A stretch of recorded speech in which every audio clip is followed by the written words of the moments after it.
as we talk about chronology of the New Testament here, obviously we got Jesus, his life and ministry kind of kicks everything off there. Again, 4 to 5 BC, depending on how you date certain things. We do know that Herod dies in 4 BC. But then we have a big gap. We don't have a lot of information there until John the Baptist hops on the scene, Jesus in that same time period. And so begins his ministry probably somewhere around 26, 27. And then by 30 we know, hey, here's the crucifixion, resurrection, and Pentecost all in the same year. The question is, where do we go from there? And again, this is getting back to the issue that when we talk about the Gospels, there's not a lot of historical parts where we're like there's debate or it makes a big difference if it's 5 or 4, right? There's just not. We do know certain times when Pilate is here and there, but that's not the big debate. The debate comes into specifically the letters of Paul, because where we situate some of those letters historically is going to give us a different reading or different understanding of what's happening in and around them. So here's what we've got to do. We're going to pop in here. Now, the issue that we have right off the bat is one of sources.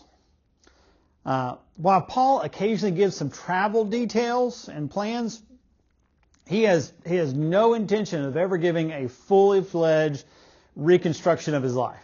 Okay, he doesn't go into a lot of detail, and so that's expected. Again, in a situational letter, he's not trying to be autobiographical in a lot of these. Now, traditionally, we would look to the book of Acts to fill in those gaps, and that's what we will do here. But we need to understand that some scholars reject that approach. They reject Acts as something we can look at and say, yeah, this is definitive there. But here's the problem. The problem with that is Luke proves to be a really good historian. Even if we're like, he doesn't give us a lot. One of the frustrating parts is he doesn't give us a lot of time markers. He goes back to Antioch for a while, for a long time. He doesn't tell us, like, most of the time we don't get chronological markers with Luke, but he does give us, sequential. And so we see time and time again he's proved to be a good historian, so there's no reason to discount it here. But there are two big areas of dispute. Okay? The first is the date of the Jerusalem Council. All right? This is Acts 15. Let me get a different one here. This is Acts 15, the Jerusalem Council. What is the date so that we can sort of pinpoint it here? Because this is a crucial moment in the life of the early church. Because it's going to be the moment we sort of answer one of the key questions for that. So that's the one. The other question is the number of Paul's visits to Jerusalem. This becomes an issue a little later as we talk specifically about the book of Galatians. So, Acts tells us here that the Jerusalem Council happens between the first and second missionary journey there. The difference here, so that's when we're looking there. The question for the number of Paul's visits is Paul in Galatians only lists 3 visits. All right, so he lists a visit 3 years after his conversion. He lists when he delivered the money there, and he lists another visit there when he meets the apostles. The big issue is that Luke adds to. We see these. Luke talks about a famine relief visit and a visit between the second and third missionary journey. So there's a possibility of up to 5 visits to Jerusalem, Paul only mentions 3 in his letter to the Galatians. Now, assuming that, again, Acts is written by Luke, Luke is a reliable historian. So let's kind of work through Paul's life here, and let's think about some of the things that we can sort of pinpoint down. Now, on your timelines there, I tried to put as much as I can, but I literally put a spreadsheet into Google Gemini and said, make me this. And that's like the 10th iteration where I could finally stop getting the things to overlap, okay? So I had to take out a ton of stuff that I would have liked to have put in, but I just couldn't get it to do it without all the stuff running together and it no longer being legible. You can see I had to put it on 2 sheets so that it would actually do it. So that's the frustrating part here. So let's talk about the early church here. So we assume from what we have here, the church is founded in AD 30 with Pentecost there in Jerusalem. It appears the stoning of Stephen, that first Christian martyr, happened somewhere around 18 months to 2 years, depending on where it falls in the year. Okay? Now, when we deal with Paul, Paul's conversion is going to happen pretty quickly on the back side of that. And so we're going to say his conversion there is probably around AD 33. He's not going around for 2 or 3 years. He's probably somewhere between, depending on when Stephen's there and the year turns, somewhere around AD 33. Now let's look at Galatians 1. Galatians 1 gives us a chronology for at least for these first years of his ministry. So in chapter 1, he begins the first thing. He talks about, for you've heard of my former manner of life in Judaism, how I used to persecute the church beyond measure, try to destroy it. This is all that time I'm there. And I was advancing in Judaism, partly on my contemporaries among my countrymen, being more extremely zealous for the ancestral tradition. But when God, who had set me apart even from my mother's womb and called me through His grace, was pleased to reveal His Son in me, that I might preach Him among the Gentiles, I did not immediately consult with flesh and blood. It's going to be a big thing for Paul's apostleship. Nor did I go up to Jerusalem, those who were apostles before me, but I went to Arabia and returned once more to Damascus. Okay, it's going to be an issue for us. We got a gap here of time that Paul is not on the scene. We'll put some of those things in perspective there. So we keep going. Then 3 years later, I went up to Jerusalem to become acquainted with Cephas and stayed with them 14 days. So again, this is putting us about AD 36. Then he says in 2:1, after an interval of 14 years, I went up to Jerusalem with Barnabas, taking Titus along with me. Now here's the problem. Galatians 1:18 clearly points to Acts 9:26 through 40. That first visit there. Okay, if you look there, the question is, what do we do with 2:1, which says after 14 years? Okay, there are 2 ways of measuring this. So we could have conversion, first visit, second visit. Okay, we know that this is 3 years.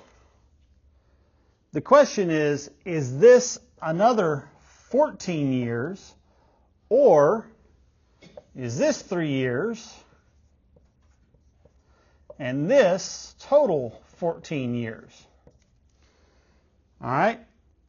The problem is, if we measure it this way, this puts Paul for his second visit in Jerusalem about AD 50. A lot later than what we would typically want to see, because that puts him in Jerusalem after what we would typically say, here's a realm where the Jerusalem Council is meeting. Right? So it's going to put a much later date on the book of Ephesians, or on the book of Galatians there. If, however, we measure it this way, which I know it sounds weird to us because we don't do this, but it's actually common in the ancient world to have a fixed point, say 3 years, and then 14 is inclusive measuring. This is going to put Paul here in Jerusalem about somewhere around AD 46 to 47, maybe. And somewhere in there. That's where we're looking at. And potentially 45 even. In fact, this would be, if that's it, this is Acts 11, was it 28 through 30? 27 through 30. All right, so this would be what's known as a famine relief visit. Okay? So the question that we often get is while the issue of Gentiles certainly fits in the Jerusalem Council, it really seems better to view Galatians as written before the Jerusalem Council, and we're going to get into that. So when we see Paul's second visit here, we're probably talking about this famine relief visit, most likely, that happens in AD 45, 46, 47, somewhere in that age. Okay? So, there we go. Everybody kind of with me on that? Okay. Again, we don't want to, if I didn't say this before, again, these pieces will come together in a little bit. We just want to make sure we have them, we connect the dots, we connect the dots on the front end, kind of put the dots there so we can connect them when we start getting into the books of Galatians, etc., and start dealing with those. So, this gives us kind of an idea for Paul. He's converted about AD 33. He leaves for Damascus. This is Acts 9:19, second B. After that, and then he goes to Arabia. He talks about Arabia in 1:17. Now, here's where we want to be careful. Arabia for Paul, and if I had brought my papers, I'd have the little map you could look at. Arabia for Paul probably does not mean the Arabian Peninsula. Okay? He's probably giving us a better idea of the Nabatean kingdom. This would be north of the Dead Sea up here in kind of this Arabian area.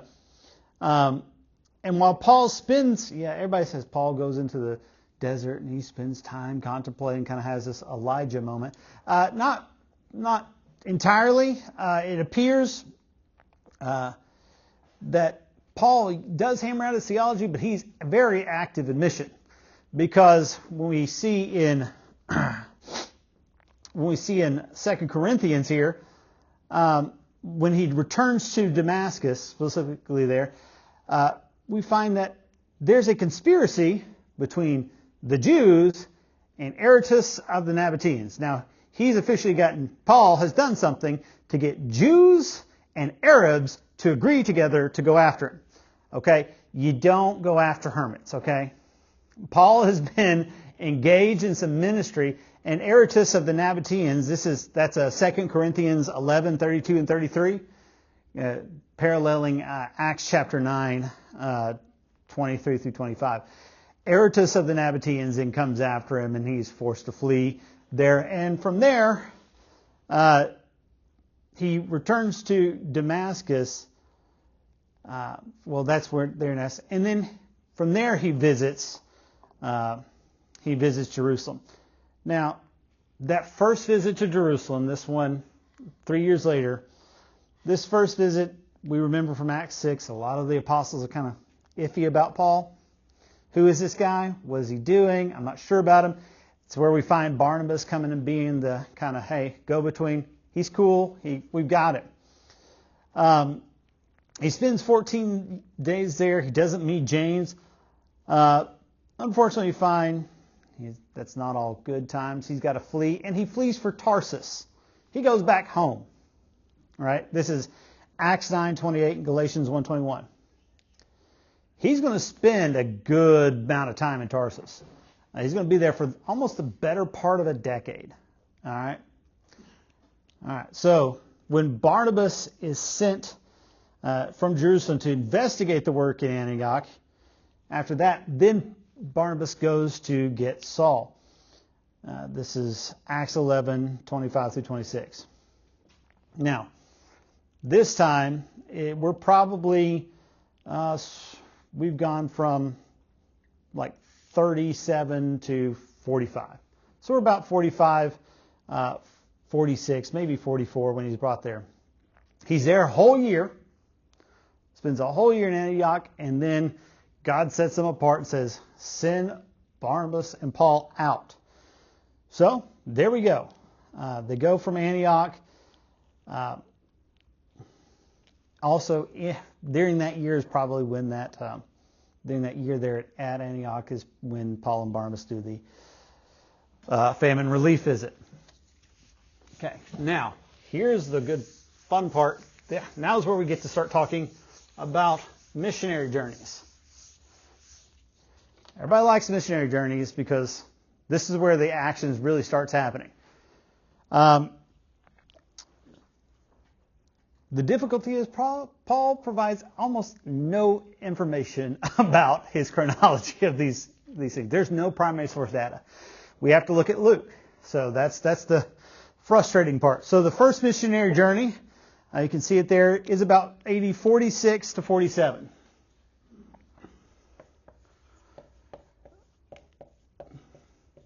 Okay? So, assuming that Paul arrives there, again, late AD 44, early AD 45, spends a year there. First missionary journey is 45, 46, 47, somewhere in there. Now, in this, they go to Cyprus. This is Barnabas' home. That's where he's from. He's a Cyprian.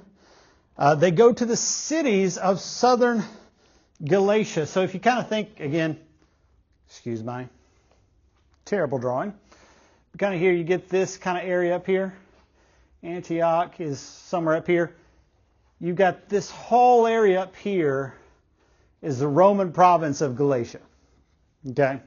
This whole area is the Roman province. Now, up toward the north, this will become a little more important later, in these mountains are where the Gauls live, and that's northern Galatia, the ethnic Galatians. Paul's first missionary journey is going to center here in this South Galatian region there. So Pisidian, Antioch, Iconium, Lystra, Derbe, kind of Acts 14 there. And this first missionary journey is going to cover roughly 1,400 miles. Right?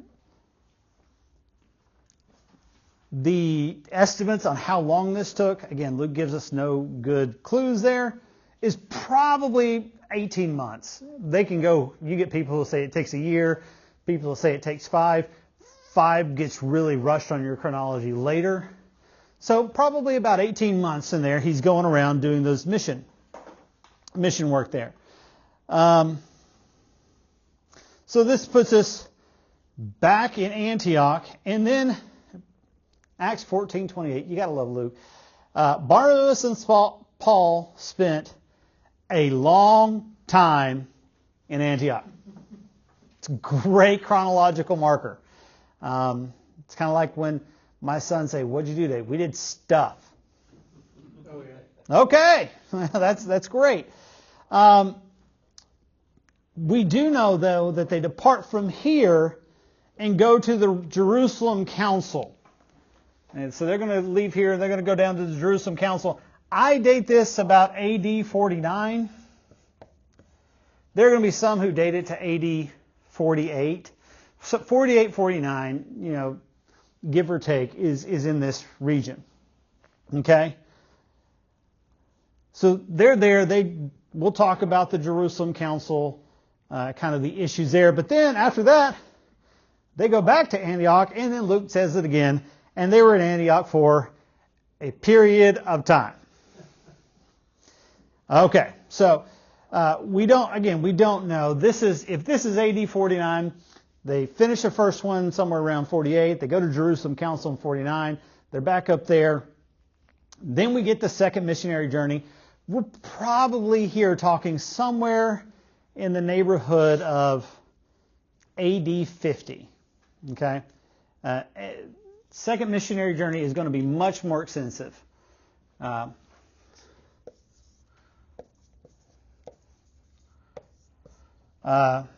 it's probably going to take, probably the full 2 years there from what we know. Now, we all remember at this point, it's no longer Paul and Barnabas, it's Paul and Silas. They split over John Mark there. Barnabas takes John Mark. Paul sets out with Silas. Now, Paul here goes, this is where we sort of get the things changing a little bit. He goes through some southern Galatia cities. He goes into Asia Minor, and then he goes into Macedonia, right? He had those plans, and he gets a Macedonian vision. He goes in there. So he's going to Philippi, Thessalonica, Berea, Achaia, which would include Athens, Corinth, and Corinth, where he would stay for 18 months. So this is Acts 18, 11. This is about Corinth. What we can say about this time in Corinth is that if you turn to Acts 18, there's a wonderful thing. We can actually pinpoint something historically here. So Acts 18, 12, beginning in verse 12. But while Gallio was proconsul of Achaia, the Jews with one accord rose up against Paul and brought him before the judgment seat. Okay, so this is while he is there in Corinth. We have an inscription. It's literally known as the Gallio inscription, right? We're really, really clever about how we name things here. The Gallio inscription dates Gallio's proconsulship in Achaia from July 51 to July 52. Okay? So sometime Paul has this run-in with Gallio, ends up before the judgment seat in Corinth. So Paul probably gets to Corinth sometime 50, 51 in there, depending on that, how long exactly it takes him to get there. And so there he goes. And then as always, we're going back to Antioch. This trip is now, we've gone from 1,400 miles to 2,800 miles, and this one takes all of 2 years, and a lot of it's there is there in Corinth. So it kind of actually ends with him in Acts, or in Jerusalem, but he goes back to Antioch, and again, 1823, Paul spends some time in Antioch. Again, you understand why this is kind of frustrating for us. It would be nice if he gave us a couple of months. This would kind of help us pinpoint a little bit more closely. We just can't tell at this point. We're just kind of guessing what sounds about right. All right, so then we get the third missionary journey. We know in this one, Paul sets out for Ephesus, because this is where he left Priscilla and Aquila, and he travels through Galatia and Phrygia. Again, you can always look at the back of your Bible in the map section. That's beautiful there. Those are always wonderful. So we get that. And Paul arrives in Ephesus. We see this in Acts 19 and 1 Corinthians 16.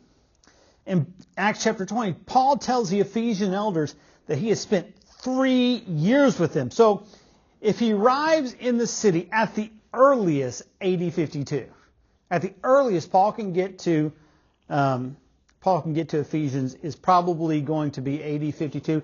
I'm going to say it's probably later in 53. He's going to stay all the way till AD 55. He's going to be in Ephesus for a good amount of time there. He's going to move on to again, you could be rounding off some numbers, but Paul moves on to Macedonia. He meets Titus, returns to Corinth, and probably winters in Corinth. It's a 3-month stay at this point in Greece. But Paul doesn't begin his return trip to Palestine until AD 57. And so 57, you can see we're kind of, this space of period, we have a lot more openness. This is a much bigger time, and he's only going this time about 2,700 miles total. So he's spending more time there at Ephesus. That's taking up a bigger chunk, and he's not doing as much on the other parts. But then he retraces his steps to Caesarea from Jerusalem, 3.5, probably 4.5, 5 years total. And here's where things go all to kaput for Paul, right? It seems like things just one thing after another from now. So right now we're in about Acts 20 to 21 in Acts, and things are going to go crazy for him from now on. He no longer gets to determine his travel schedule, right? He is going to be completely at the mercy of the Roman Empire.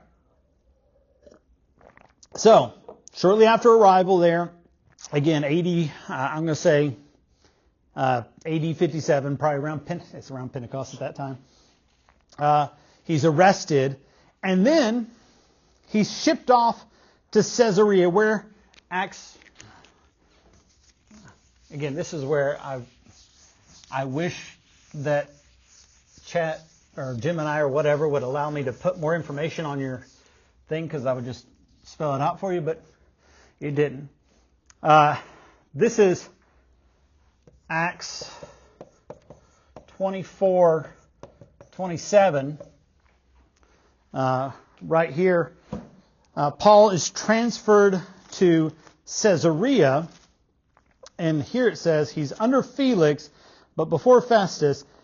But after 2 years had passed, Felix was succeeded by Porcius Festus, and wishing to do the Jews a favor, Felix left Paul in prison. So Paul is in prison for 2 years. He's on his way to Rome, but for 2 years they're just going to let him rot.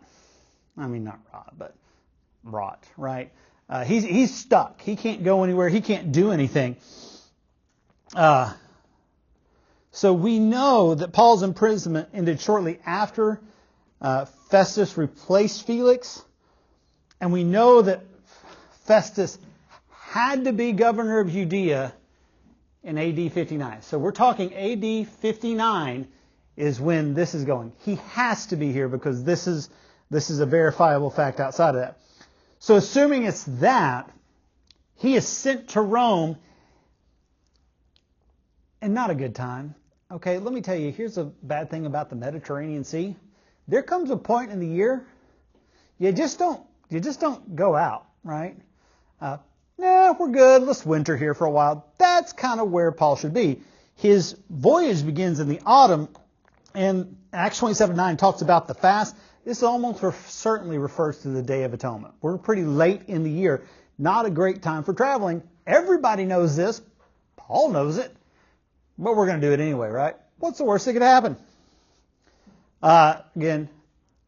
So we all know they're shipwrecked on Malta, and they spend 3 months there and finally arrive in Rome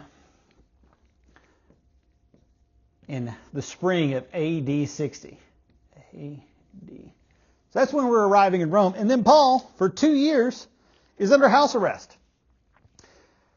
They had no problem, like a speedy trial. Like this was not on their radars, okay? You could be in jail waiting your trial for a while. That's just how this works. Now,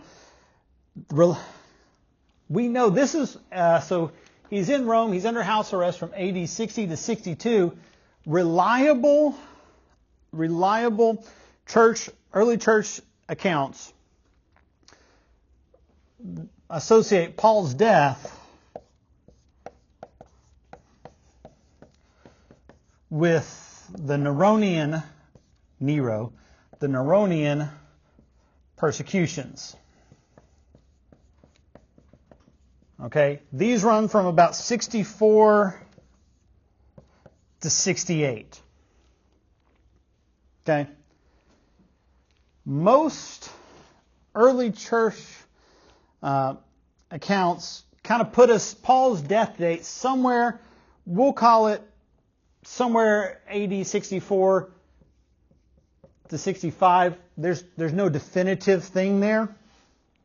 Although Eusebius does tell us it goes all the way to AD 70. There's just not enough there to kind of build on. So if you turn to that second part of your timeline there, Paul's release from prison. Church history there's no verifiable way. A lot of people say, Paul had this desire to go to preach beyond the Romans. Well, that would be into Spain. We just can't confirm that he did that. There's just no way of knowing. There's some things. He also traveled into Macedonia, and he dies somewhere 64, 65. That's all we really can kind of say there. We do see that there's people like there's ministry in Crete, Miletus, Colossae, even into we just don't have all the details. We're kind of pulling that there, and so that's Paul. That's his life. That's this kind of thing that's coming out when we're figuring out what we have to do, and what we'll look at is if you look at your timeline, the letters are put above that. And the reason we want to do that is because a lot of times what's happening and where Paul is going to tell us what sort of he's reacting to in a lot of these things. Now, there is one thing I will tell you on this, because Jim and I hate you. Didn't just hate me, it hates you too. If you look on the first page, there's a little part of a box up at the very top that's like not filled in. That would be the book of Romans. Okay, that's actually right there to the right of 1 Corinthians, written from Ephesus. Up there, up top, that would actually be the book of Romans, written somewhere time around AD 57. Okay.